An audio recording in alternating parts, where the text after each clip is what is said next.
Hello, all, and welcome to another evening.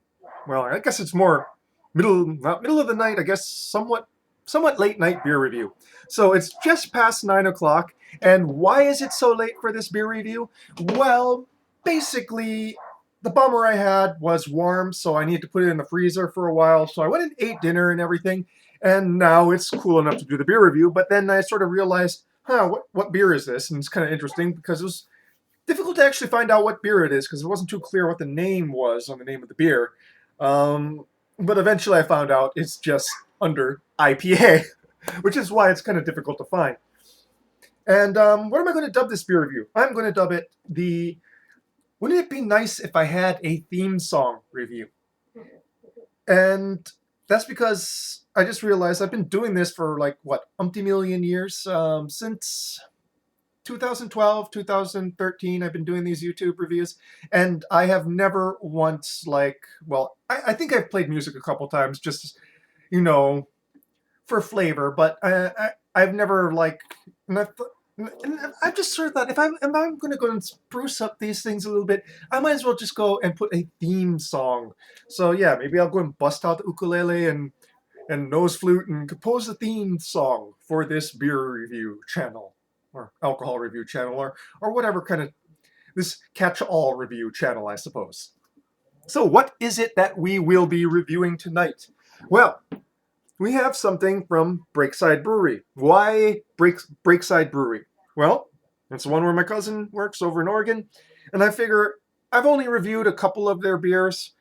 Why not review the other two that are available at Tamura's? And hence, here we are today.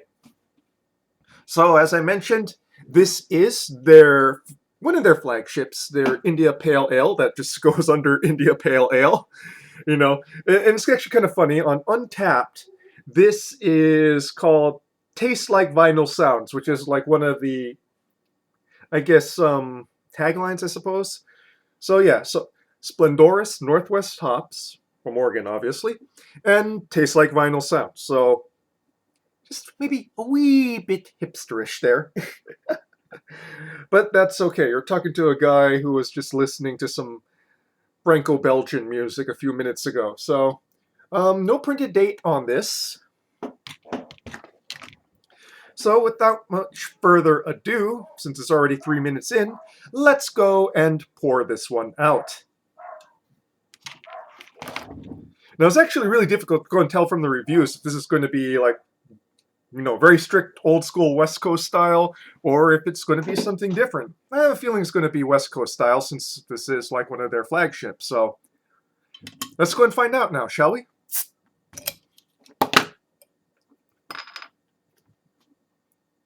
Oh my.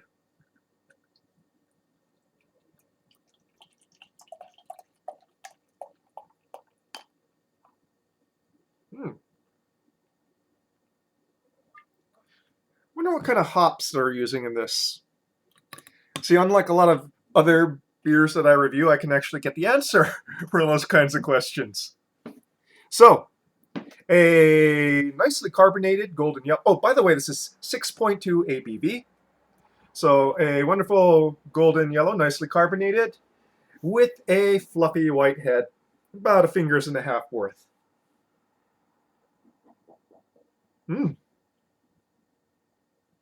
So definitely some West Coast style hop notes in the nose.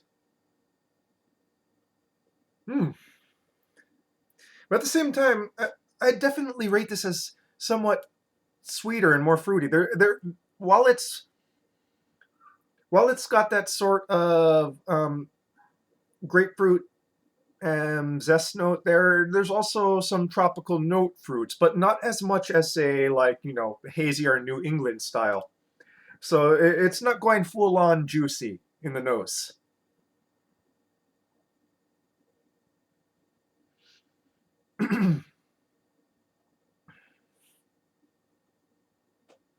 Yeah. Some nice berry notes as well. Like also touch it. I guess somewhat like blueberries, maybe, just slightly there. Malting isn't very apparent. Definitely, very very intense hop aromas. But I would venture that the malting is about bready to biscuity level, just from the nosing. Yeah. Oh, apricot. Interesting enough.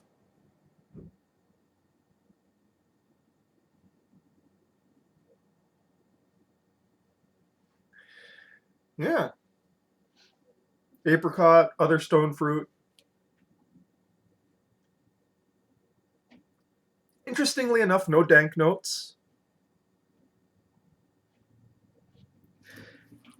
Not much in the way of pine needle notes either. But again, lots of fruit notes, but not particularly juicy fruit notes. Well, on to the palate now, shall we?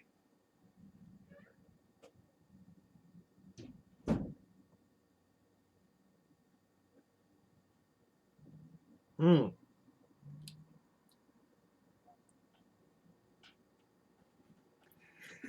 Very classic West Coast style taste.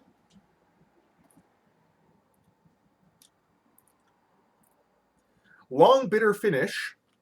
Not overly intense. It's not tongue scorchingly intense. I don't feel like I'm being overwhelmed by the bittering aspects of the hops there.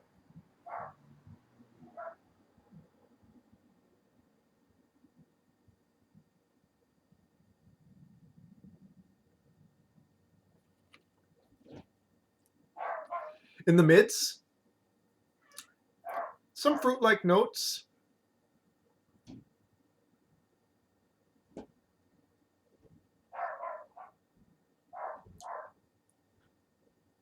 but definitely sort of pine resin bitterness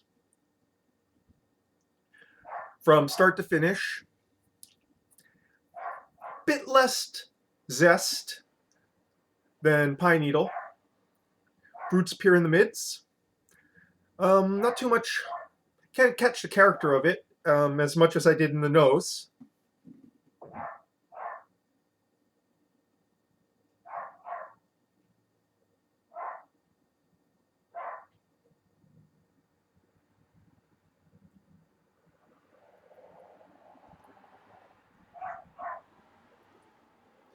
Yeah.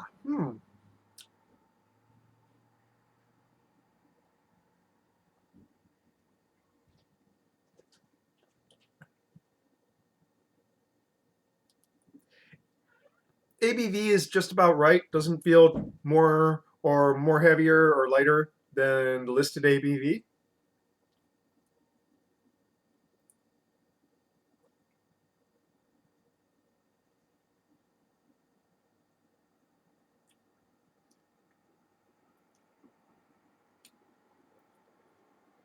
And a subtle sweetness underneath the bittering hops.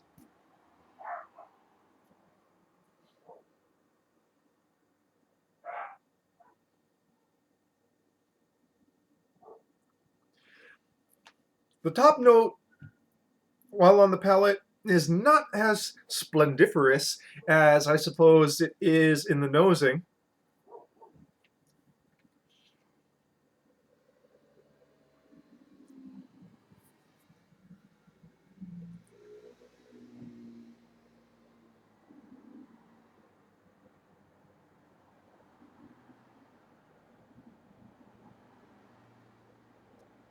Yeah, that brief bit of fruitiness in the mids, evocative of stone fruit, I suppose.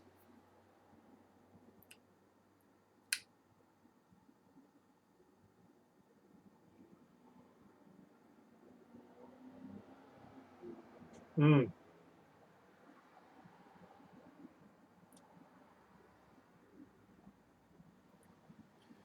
As it warms up a bit, top note's expanding. It's getting more of the nose notes there. Still not as much. I have to say the nose is absolutely delightful. But does it taste like vinyl sounds? Confession, I don't actually collect vinyl.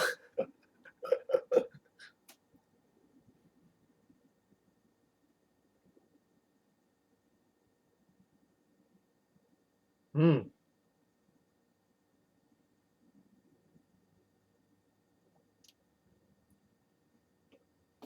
Yeah, definitely as it warms up, the fruity notes are kind of expanding. They're still far second fiddle to the bittering notes of the hopping, which again I should emphasize are not tongue scorchingly bitter. It's just a fairly solid West Coast, classic West Coast style IPA. I would say that the highlight is really the nose. It really shines there in the nosing. You know, lots of very distinct and interesting notes there.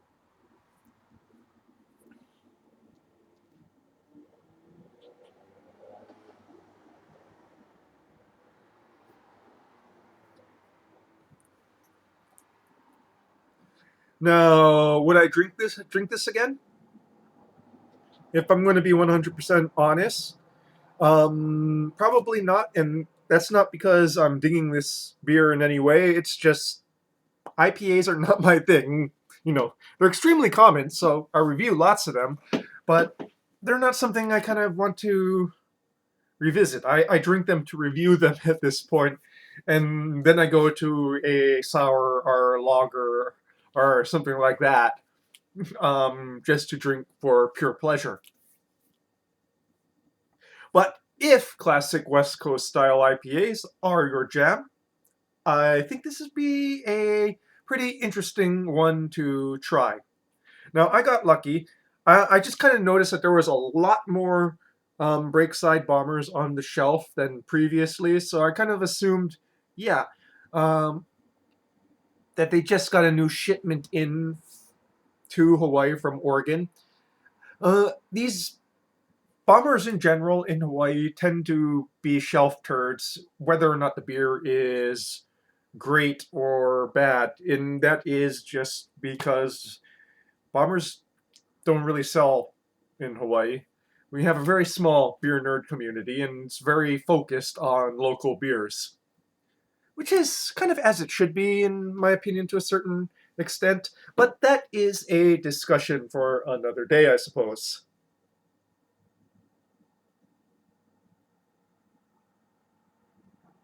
So, yeah, if West Coast style IPAs are your thing, classics West Coast styles, try this IPA from Breakside.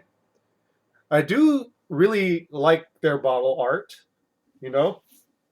Though it is kind of hipstery in the verbiage, but just aesthetic with that hawk there or Vulcan. I'm not sure if it's a hawk or Vulcan. I don't know my Raptors all that well, and this sort of interesting color pattern right here. Well, folks, that is your beer review for this night.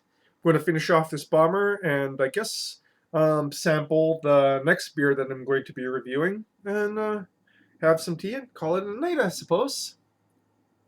Well, cheers.